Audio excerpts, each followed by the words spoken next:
Alrighty, so today we gotta talk about our boy Super Saiyan God, Super Saiyan Goku Kaioken. And the topic of the video is going to be just sort of something that I wanted to wait on for a bit. I never like to kind of just like say this the day the character drops or when the info is revealed, just because I feel like we have to see everything beforehand, right? Because typically, if you guys don't know, like these Dokkan units, they kind of like have evaluations in stages, right? Where we have the initial reveal with the kits and stuff like that, and we kind of base our impressions on that, where it's like, oh, the damage reduction looks insane, or the damage reduction may look too low, or where is the guard, or like his link set is not very good, or his leader skill looks like it sucks. Then we sort of have the phase where the characters come into the private server. And with the private server, you guys don't really see me use that on here. Like sometimes I'll use it for a short just to kind of like show characters, but like I'm not really doing like private server showcases or anything like that. Maybe it's to my detriment. Maybe I should be doing them as a Dokkan YouTuber, but I digress. So the issue with private server showcases, and this isn't going to be like a rant on the private server, but sometimes issues can happen, right? A character could be wrongly implemented in the data, or something could go wrong. These things are user ran, and it happens, right? So typically, sometimes there could be like numbers are off, and we can't really see the character in a true setting. And then the next kind of phase for a character release is when they're actually in the game, right? People actually have access to them in the vanilla game with the summons. The dupe levels are different. Everybody's hidden potential builds are different. And the character, unless the devs make a mistake, is properly coded in the game the way it's supposed to be. So I'm bringing this up to say that Kaioken Goku in the initial private server showcases, people were like, oh, this doesn't look right. It looks like he potentially could be bugged. So, you know, when we have something like that, we always kind of have to hold off on judgment until they're in the game. But now that this character has been in the game for a few days, I think it's time that we can get into it and discuss, was this unit fumbled? Now, I think that there's definitely an answer to that. And I think to me, the answer is yes. I'm not going to say that he can't look good, but I think that there are too many holes within this character that I just don't find to be favorable when I'm playing the game, right? Number one, right? Not that this is going to be like, the beauty of this is that it's not a bad restriction, but technically there is a restriction on the way that you have to build this teams around this character. So this is very easy, thankfully, and it's not hard. But tournament participants or reps of U7 for a very essential mechanic here, being an additional super as well as guard, just not off to a great start, right? And the issue with that is when you get the buff, you have one thing that really kind of just drives me nuts with this character in specific. It is right here. It's the fact that he sacrifices HP on the super attack, and especially if we go to Kaioken times 10 with the effect here, we are now sacrificing 10% HP per super attack, right? And not only that, we have a proc for a guaranteed additional super attack if you get 10 or more key spheres. And he's also becoming an orb changer, right? You get in there and you are guaranteed, if you put him in slot 1, to get him all of those orbs. So you're automatically just sacrificing 20% HP on that turn. And you have to go out of your way to make sure that there are no hidden potential ways for you to get additionals or anything like that, because potentially if you get a triple super, that's 30% of your HP right there. And the way that the game sort of works these days is, I'm sure a lot of you know this, but the bosses hit super hard, right? I'm sure I'm not breaking like new grounds here, or that's not news to any of you. Like bosses hit crazy hard. And the fact that, like, I understand the gimmick with sacrificing HP with Kaioken, but when enemies are able to lower your defense on super, or if we talk about Festival of Battles, which this character is not built for, so I'm not going to put that to its fault too much, but I'm just talking in general here.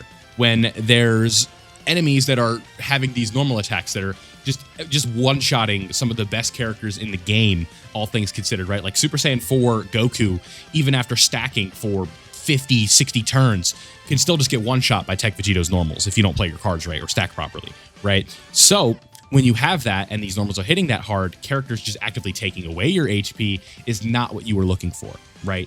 Now, with the revival buff, that's pretty good because it could be any character. So, you know, with the Universe 7 restriction, you are going to be able to run him alongside like Evolution Blue Vegeta and UI Goku, and the revive is not going to be too bad. And then obviously himself, he has his own as well, right?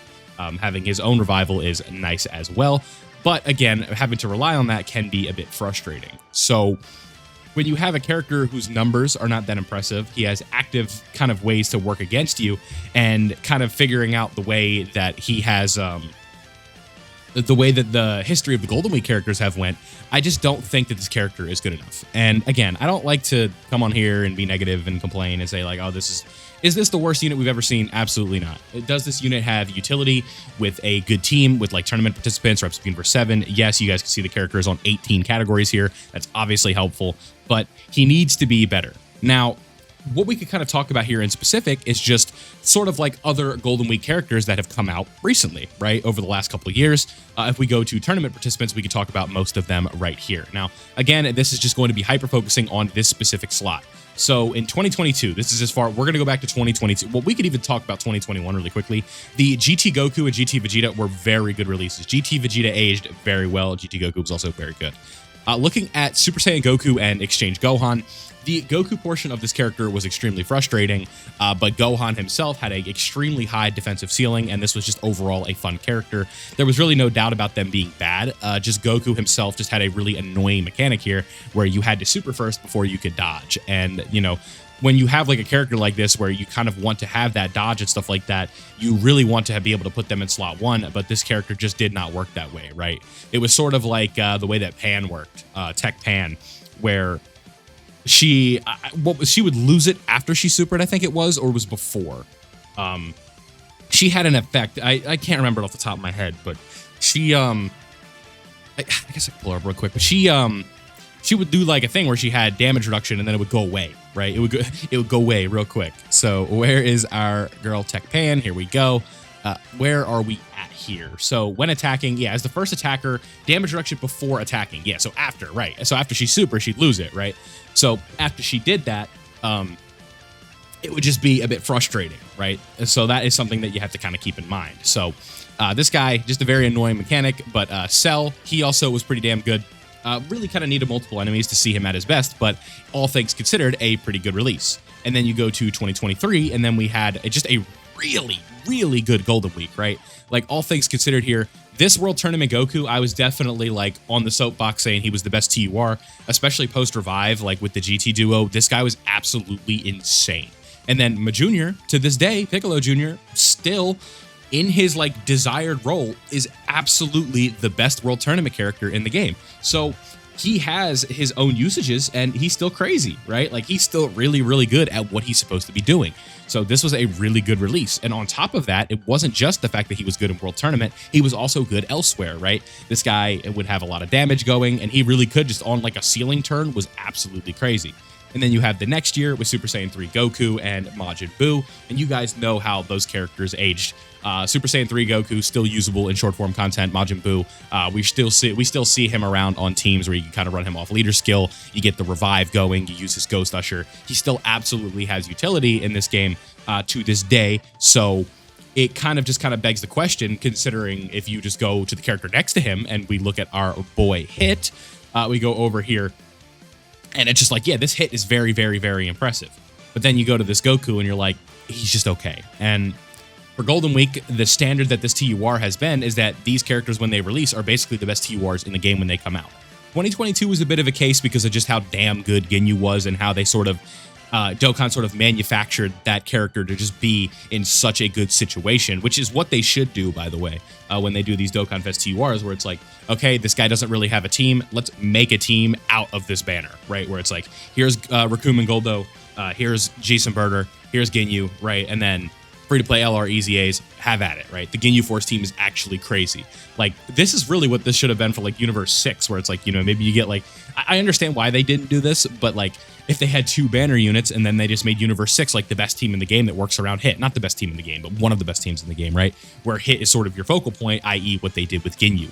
And with this Goku, we don't really have that, where I feel like if you're running 2 of them, it's not the best, right? You try and go into all the difficult content with 2 of this Kaioken Goku, and your success rate is just not going to be that high. Now, win-loss rate in events is not the best way to evaluate characters, at least in terms of, like, this character, like, it could just be that they're not designed for a lot of different events, right? Where you could just play the same event 100 times, and if you lose a lot, it could just be like, yeah, that character's not designed for that event. So, Overall, I think this Kaioken Goku needed to be better, and I'm basing that off the fact that his counterpart this year is very good. He has some frustrating elements to his kit, and looking at the history of Golden Week units for the last about 4 years or so, the Golden Week TURs tend to be the best in the game, and this guy, I don't even know where his ranking is on the top 10. I'd have to think about it, and we'll probably do that video soon. So let me know down below what you guys think of this Kaioken Blue Goku and all of that fun stuff in the comment section. If you did enjoy today's video, don't forget to leave a like before you go. Golden Week is going strong. Your boy's still here, and all of that fun stuff. If this is your first time watching the channel and you enjoy what you hear, you like my voice, whatever it may be,